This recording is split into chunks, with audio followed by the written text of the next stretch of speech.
Hi guys, as I said in class, I'm going to just go through this one practice example that goes over how to determine the order of reactions for the reactants in the practice example, how we put that together to form the rate law, and then how we go about calculating the rate constants and the units for that rate constant. So this was the example you tried in class, but this is just here in case you had trouble and you struggled in class and you need to be kind of walked through it. I'm going to be using the algebraic method for this. You can do this one by analyzing the table, but I'm just going to show you the longer method so that way you have it just in case. And I'll show you the table method at the end as well. So for this one, we need to find the rate law for the reaction, which means we need to first find the order of reactants.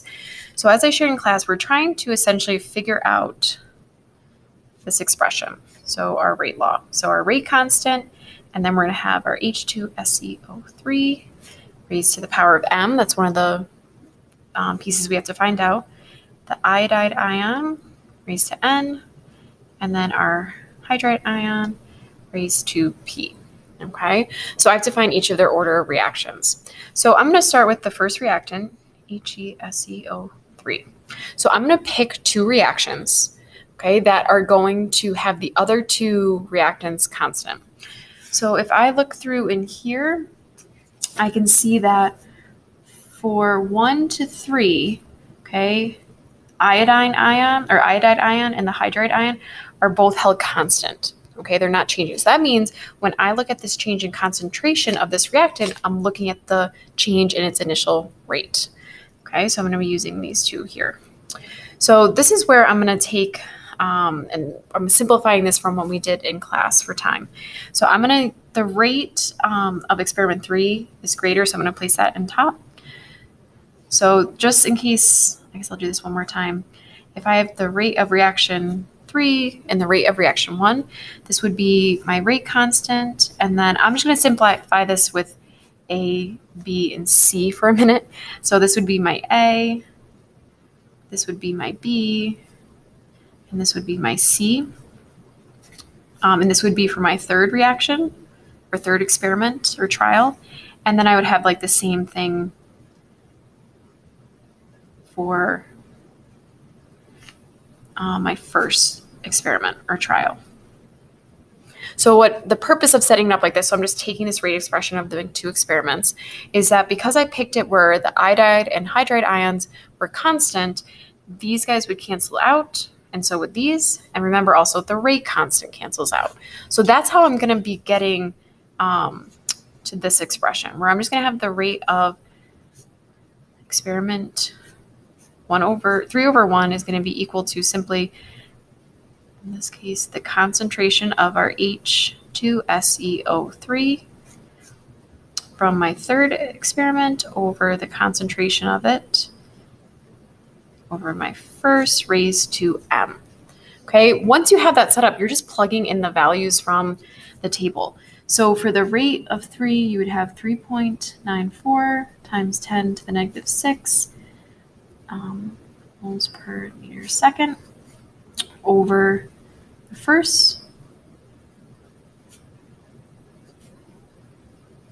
Okay, so I'm just taking those right off the table here.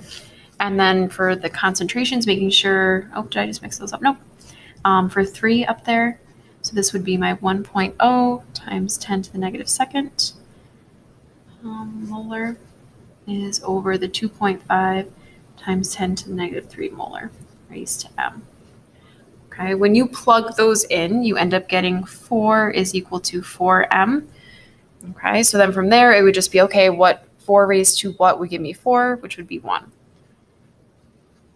Okay, so that tells me then that that first reactant, H2SeO3, is a first order reactant.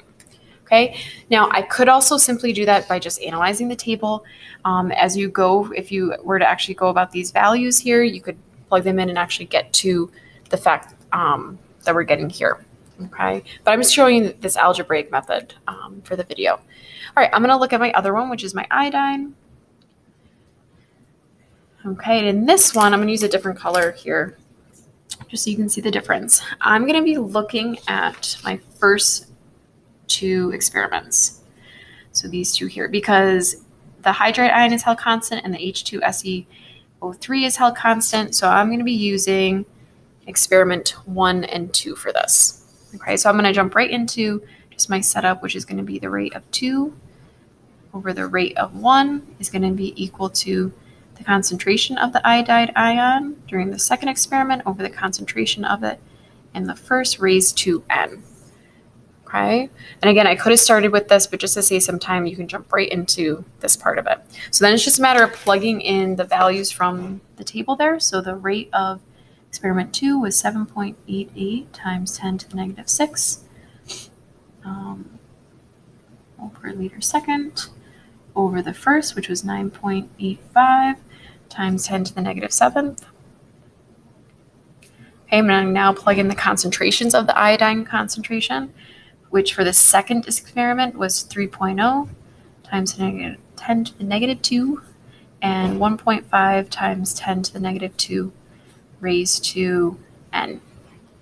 Okay, and then when I go ahead and I plug it in this time, though, I'm going to get 8 is equal to 2 raised to n.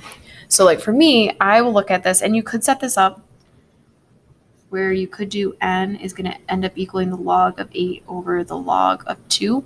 I usually look at this as, okay, 2 raised to what is going to give me 8 here, and that's going to end up being, in this case, 3.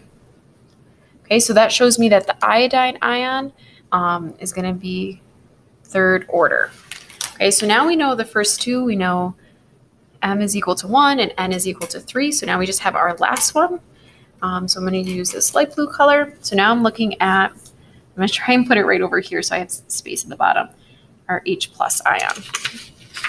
Okay, so I need to look at, in this case, I'm going to take a look at my second and fourth experiments. The reason why I'm picking those out is that iodide ion and the H2SeO3 are both held constant.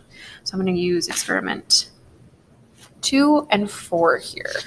Okay, so then down here, I'm going to use the rate of 4, that's my greater rate there, over the rate of 2 is going to be equal to the concentration of H plus in my fourth experiment over the concentration of H plus in my second raised to P. Okay, and then same thing as the other ones. I'm just going to plug in my values here. So 3.15 times 10 to the negative 5th mole per liter second. And then you'll have 7.88 times 10 to the negative 6, same units. And then those concentrations, making sure you put the fourth one up in the numerator, will be 3.0 times 10 to the negative 2 molar over 1.5 times 10 to the negative 2 molar. And that's raised to P. So now this time when you plug these in, you're going to get 4 is equal to 2 raised to P. Okay, so 2 raised to what power is going to give you 4 would be a 2 squared. So that tells you P is equal to 2 here. Okay, so that gives me my answer for H plus. So if I go and put this all together in my final rate law, I'm going to basically just be plugging in M, N, and P here. So I'm going to have my rate, which is going to be the rate constant times my H2SeO3 raised to the first to show that it's first order.